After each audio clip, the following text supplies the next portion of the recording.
The first time Edrin spoke his dream out loud, it felt powerful, like striking a match in the dark. The words left his mouth and hung in the air, warm and alive, and for a moment he believed that speaking them was the same as moving toward them. He didn't know then that some dreams don't die from failure. They die from applause. They die from opinions.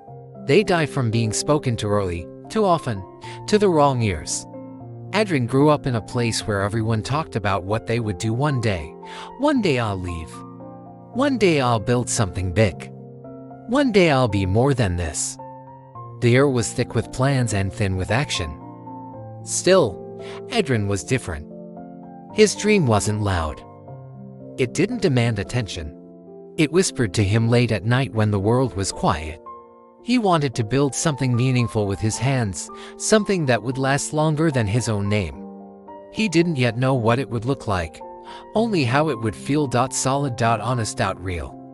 But silence is uncomfortable when you're young. Silence makes you feel invisible. So one evening, sitting among friends, he spoke. He said what he wanted to become. He said where he wanted to go. He said it with fire in his chest and hope in his voice. The reaction was immediate. Some smiled politely. Some laughed. Some nodded and offered advice he never asked for. A few warned him it would be hard. Others told him someone had already tried and failed. And just like that, something shifted. The dream didn't disappear, but it shrank. It became heavier. It now carried the weight of other people's expectations, doubts, and projections.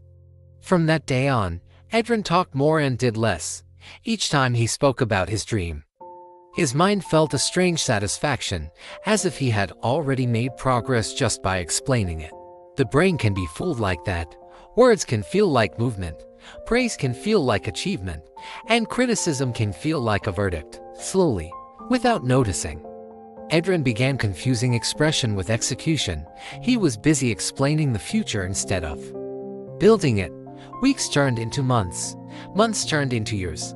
His dream was still alive, but it was no longer growing. It sat where he left it, and touched, waiting. And every time someone asked about it, he would talk again. He would defend it, justify it, redesign it aloud. Each conversation chipped away a little more energy. The dream that once whispered now felt tired. One night, after a long day that led nowhere, Edrin sat alone and realized something painful. He was exhausted, but not from work. He was exhausted from talking, from carrying a dream on his tongue instead of on his back, from explaining a life he had not yet lived. That was the moment the second truth arrived. Quietly and without drama. Dreams don't need witnesses in the beginning. They need protection. The strongest things in nature grow in silence. Roots dig deep underground where no one claps for them. Seeds split open in darkness, not on a stage. Even strength itself is built quietly, repetition after repetition, and seen by the world.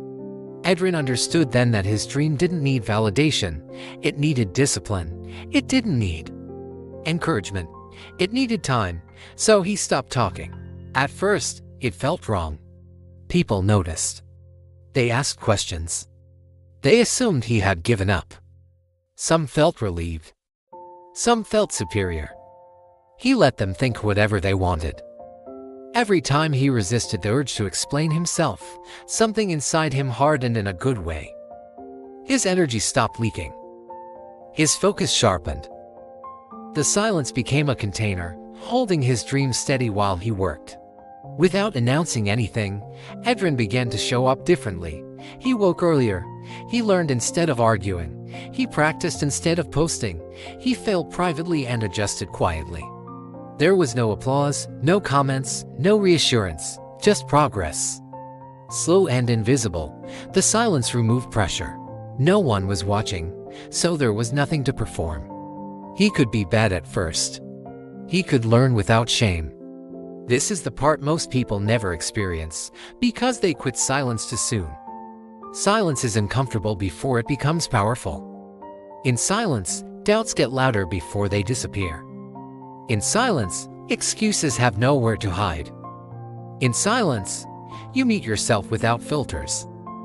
Edrin stayed. He let the discomfort teach him, and over time, something changed. The dream that once felt fragile began to feel solid, not because he talked about it, but because he worked on it. Months passed. Then years. The work compounded. Small actions stacked into real skill. Quiet consistency turned into undeniable ability. The dream was no longer a fantasy. It was becoming a fact. And the most important part was this: it no longer needed to be spoken. It could stand on its own. One day, without warning, someone noticed. Not because Edrin announced anything, but because results have a sound of their own. Success doesn't need explanation. It introduces itself. People asked him how long he had been planning this. He smiled, because the truth was simple. He had stopped planning out loud and started building in silence. That was the final lesson. Speaking your dreams too early invites noise. Noise creates pressure. Pressure creates doubt. Doubt creates delay. Silence, on the other hand, creates space. Space allows focus. Focus creates momentum. Momentum creates reality. If you are listening to this right now, holding a dream you keep explaining, defending, or announcing, understand this. Not everyone deserves access to what you are becoming. Not every idea needs an audience. Some dreams need darkness to grow. Some goals need silence to survive. Protect what matters. Let your actions speak later. Let your results make the noise. Until then, work quietly. Build patiently. And remember this: the world doesn't reward the loudest intentions. It rewards the strongest execution.